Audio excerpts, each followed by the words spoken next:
নাজিল করেছেন তা মানে না।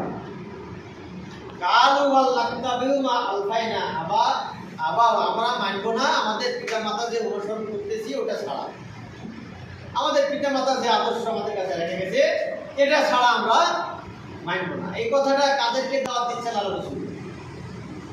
মক্কা মদিনার লোকদেরকে দাওয়াত দিচ্ছে যে তোমরা এক আল্লাহর দিকে আসো। আর ওরা জবাব দিচ্ছে কি?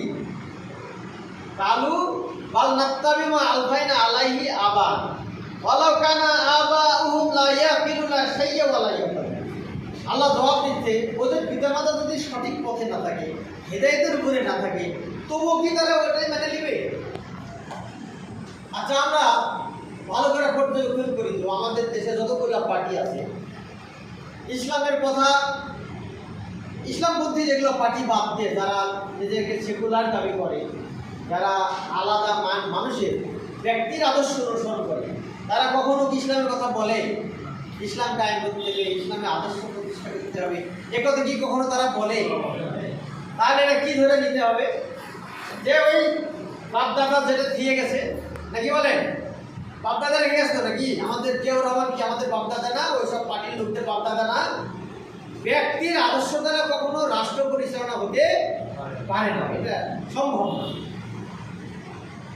আদর্শ দিবেন কে? আল্লাহ। মডেল তৈরি করেছেন কে? রাসূল। আদর্শ দিয়েছেন আল্লাহ, মডেল তৈরি করেছেন রাসূল। সেই মডেলকে অনুসরণ করে আমাদের চলতে হবে। আমরা যদি কোনো ব্যক্তির অনুসরণ করি তাহলে ওই আয়াতের মতো সূরা বাকারায় বলা হচ্ছে যে তোমাদেরকে যখন বলা হয় আল্লাহ যা নাজিল করেছেন তা মেনে নাও, তখন তারা বলে আমাদের পিতামাতাকে যা পাইছে হয়ে থাকে। এই পিতামাতাকে অনুসরণ করলে কি জান্নাতে যাওয়া যাবে? এরপরে আছে সূরা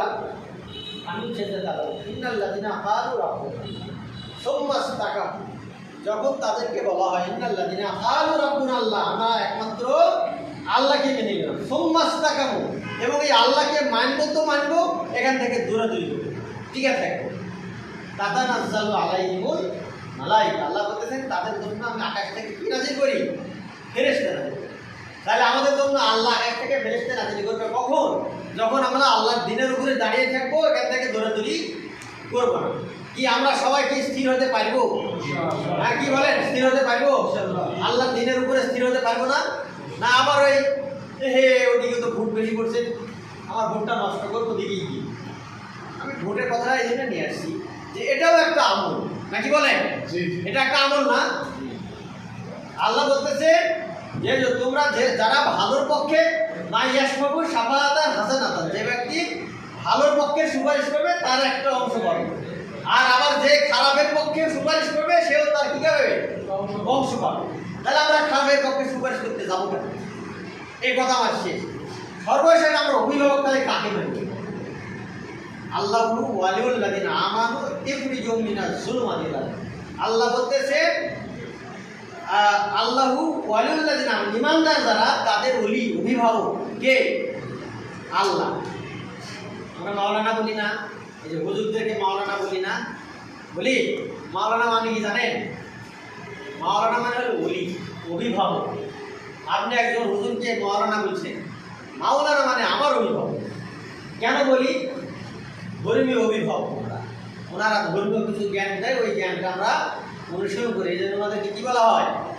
মাওলানা, আমার অভিভাবক। চূড়ান্ত অভিভাবক কে? আল্লাহ। চূড়ান্ত অভিভাবক আল্লাহ।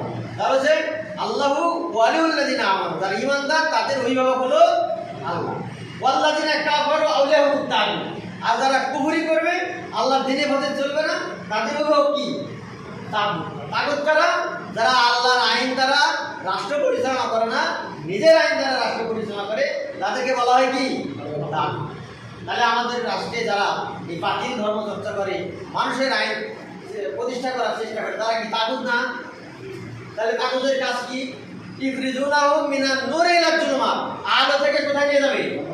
অন্ধকারে। কি বলেন? আপনারা বুঝতে পারেছি? তাহলে আমরা কি আলো থেকে অন্ধকারে যাবো? অন্ধকার থেকে আলোতে যাবো? অন্ধকার আলোতে যাবো। অন্ধকারকে আলোতে গেলে আল্লাহকে অভিভাবক মেনে নিতে হবে, নাকি বলেন? আমরা কি মানতে পারবো? ইনশাআল্লাহ। আমি কথা আর বাড়াবো না। আমাদের তানোর উপজেলার সম্মানিত অভিভাবক, আমাদের উপজেলা আমির আছেন, তিনি কথা বলবেন। আমি একটা কথা না বললেই নয়।